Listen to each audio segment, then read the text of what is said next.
The impact of the crisis is felt more on the social front, in the sense that we have had serious increases in unemployment. And this increase in unemployment is especially important because it has affected workers at home, but also workers who had migrated either to Europe, to North America, or to the GCC GCC countries. In that sense, this crisis will impact the level of poverty through this unemployment, but also through a potential reduction in public and private transfers, and it will reduce the access to goods and services. At the same time, we have another effect that is playing, which is that we have a reduction of government revenues due to, in part, the reduction in tariffs and the important liberalization of the trade sector, and at the same time, these countries have a relatively high level of debt, which limits really their capabilities to respond to the adverse effect of the crisis.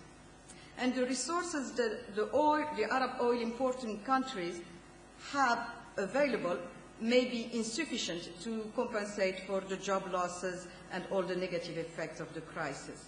And as you can see here, the Arab oil importers have one characteristic that is positive, in the sense that GDP growth is still positive for all the countries, except that it has declined in the year 2000. And the prevision of the IMF is that it will increase again in 2010, but this is still to be seen.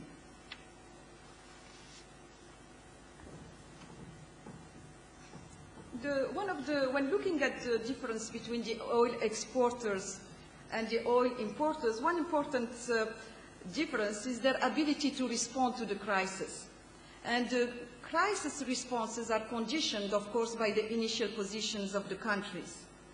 The strong international reserves and the fiscal position of the oil exporting countries allow them to respond rapidly to the adverse effect of the crisis. On the contrary, the fiscal position of the oil importing economy casts some doubt on their ability to respond sufficiently to the crisis. And here we can see clearly that the central government fiscal balance for the oil exporters is positive in terms of GDP, even if it has declined in 2009. And it has declined during 2009, and this is it's positive for some countries except for Algeria, Sudan, Yemen. The total government debt for oil exporters is very low, except here for Sudan and maybe Yemen, and their current account balance is positive, despite the fact that it has declined in 2009 compared to the other period. It is positive except for Sudan, and slightly negative for United Arab Emirates. Of course, this is due largely to the fluctuations in the price of oil, and there's been some important fluctuations throughout 2008 and 2009 in the price of oil, and this has affected the current account balance of the oil exporters. As I said, the ability of the oil importers is, of course, to respond to the crisis is of course less important, and as you can see here, the central government fiscal balance here is negative for all the Arab oil importers, and more so for some countries than for others. The total government debt is important as a percent of GDP, and the current account balance is negative for most of them. Okay, what are the type of responses in the Arab countries? Of course, like in other countries, there are different types of responses. There have been some policies to improve the macroeconomic environment during the crisis, such as increasing the access to central bank liquidity, expansionary fiscal policy, and monetary policy. There has been some policies to promote financial market stabilities, and there has been, and this is maybe particular, some policies to respond to the social impact of the crisis. In terms of improving the macroeconomic environment during the crisis, central banks in the Arab world provided liquidity, cut reserve requirements, and lowered interest rates in both oil exporting and oil importing countries. There is also a reduction in interest rates in all the GCC countries except Qatar, and there is also a use of discretionary fiscal policy. And here there is a distinction again between the oil exporting and the oil importing country. We have large fiscal stimulus in countries with scope to do so, such as Saudi Arabia and the United Arab Emirates. And in other countries, we have much more modest fiscal rescue packages, such as in Egypt, Morocco, and Tunisia. In terms of promoting financial market stability, we have deposit insurance that was provided in some country. We had some capital injections into banks in some others.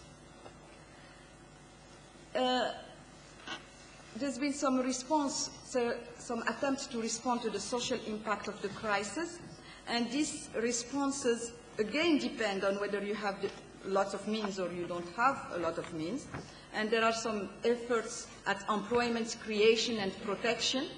There's been some training and insertion programs, some encouragement of labor-intensive projects and sectors, essentially in oil importing countries. And there have been some efforts to create employment opportunities in helping people who lost their jobs to find new ones in some of the GCC countries. In terms of wages, there have been increasing minimum wages in oil importing countries and increase in salaries and benefits in oil exporting countries. There's been some effort that's been done also in terms of the migrant workers' support, both in the home countries, in terms of trying to support returning migrants who had lost their jobs, but also within the receiving countries in terms of new regulations regarding migrant workers. There was an attempt, and there's been some efforts that were made to try to find, instead of specific country responses to the crisis, a regional Arab response to the crisis. And there have been some meetings that were held at the level of the Arab League, and there's been some joint meeting of the Arab finance ministers and central bank governors, and there's been some workshop on the impact of the crisis on Arab states. Within the Arab financial institutions, there's been some joint meeting of Arab financial institutions, consultations of Arab ministers of finance. There's been some work done also within the Arab federations, like the Union of Arab Banks held a meeting, the General Union of Chambers of Commerce held a meeting, the Union of Arab Stock Exchange. And there's been some recommendations that essentially call for a more coordinated response within the Arab world. In conclusions, if we look at the Arab countries, these countries have adopted various policy measures to tackle the repercussions of the crisis, and they have tried very much not to jeopardize all the efforts that they have undertaken in the last decade to reshape their economies and to become more competitive and to adopt the right policies. Of course, we've seen there is large differences both in terms of impact and in terms of response between oil importing and oil exporting countries.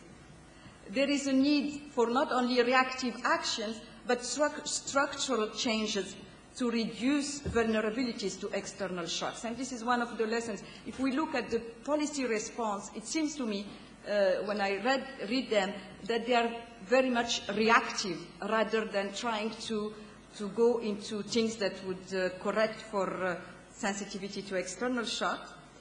I feel that there is a need to coordinate better the response among the Arab countries. There is a need for international coordination as well.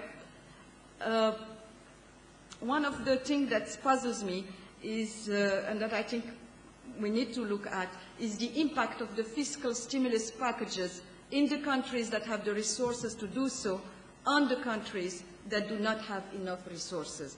Thank you very much.